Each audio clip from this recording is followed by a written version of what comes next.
Hello friends, welcome to our channel. આજે આપણે બનાવવાના છીએ કોલ્ડ કોકો વિથ આઈસ્ક્રીમ. તો ચાલો જોઈએ એની રેસીપી.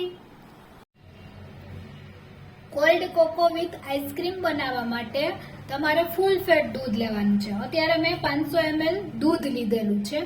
ચલો હવે આપણે એનામાં ટ્રાન્સફર કરીએ. દૂધ ટ્રાન્સફર થઈ ગયું છે. હવે આપણે થોડુંક દૂધ એક બાઉલમાં લેશું.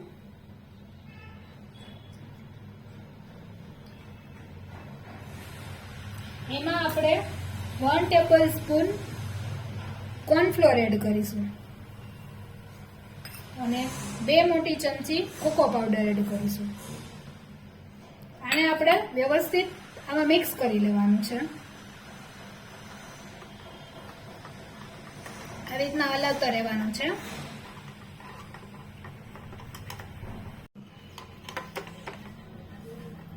આમાં લમ્સ ના રહે ને ત્યાં સુધી આપણે હલાવતા રહેવાનું છે. 2 વસ્તુ આપણે જેમ એડ કરી છે, કોકો પાવડર અને કોર્નફ્લોર, એ વ્યવસ્થિત આમાં મિક્સ થઈ જાય અને કોકો પાવડરના લીધે જે લમ્સ થાય છે, લમ્સ ના રહેવા જોઈએ. આ રીતના કન્ટિન્યુઅસલી આપણે હલાવતા રહેવાનું છે.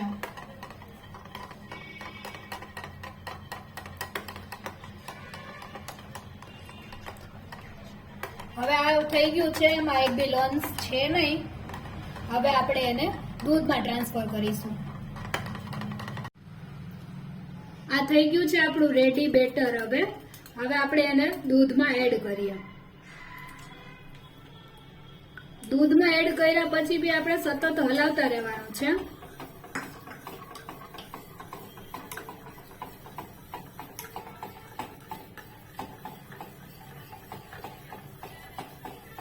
આમાં હવે આપણે થોડી ખાંડ એડ કરીશું.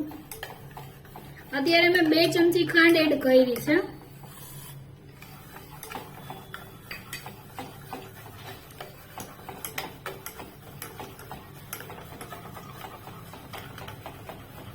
નીચે ચોટે નહીં એનું ધ્યાન રાખવાનું છે. આવી રીતના કન્ટિન્યુઅસલી હલાવતા રહેવાનું છે.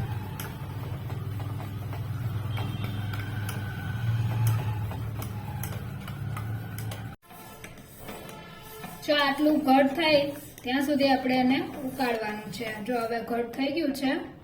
હવે આપણે એને નીચે લઈ અને ડાર્ક ચોકલેટ એડ કરીએ. નીચે લઈ લીધું છે. હવે હું ડાર્ક ચોકલેટ એડ કરું છું. આ ગરમ છે એટલે એમાં મેલ્ટ થઈ જશે.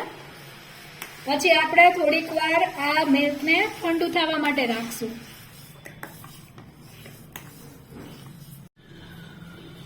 આ રૂમ ટેમ્પરેચર ઉપર આવી ગયું છે. હવે આપણે એને 2 કલાક માટે ફ્રીઝમાં સેટ થવા માટે રાખવાનું છે. ચલો ફ્રેન્ડ, આપણો કોલ્ડ કોકો હવે ઠંડુ થઈ ગયું છે. હવે એને આપણે આઈસ્ક્રીમ સાથે સર્વ કરીએ. કોલ્ડ કોકોને મેં ગ્લાસમાં ટ્રાન્સફર કરી લીધું છે.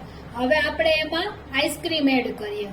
તમે કોઈ પણ ફ્લેવરનું આઈસ્ક્રીમ લઈ શકો છો. અત્યારે મેં ચોકલેટ ફ્લેવરનું આઈસ્ક્રીમ લીધું છે. ચાલો આપણે આઈસ્ક્રીમ એડ કરીએ.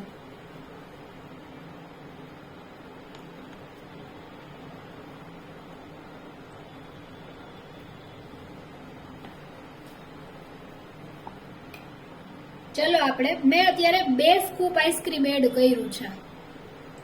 તમને જેટલું આઈસ્ક્રીમ વધારે ગમતું હોય એટલું તમે એડ કરી શકો છો. હવે હું ઉપરથી થોડીક ડાર્ક ચોકલેટના પીસીસ એડ કરીશ.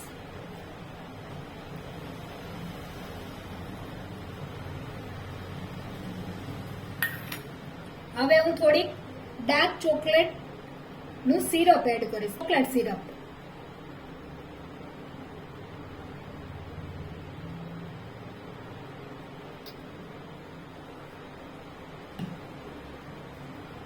ચલો ફ્રેન્ડ્સ, રેડી છે આપણું કોલ્ડ કોકો વિથ આઈસ્ક્રીમ.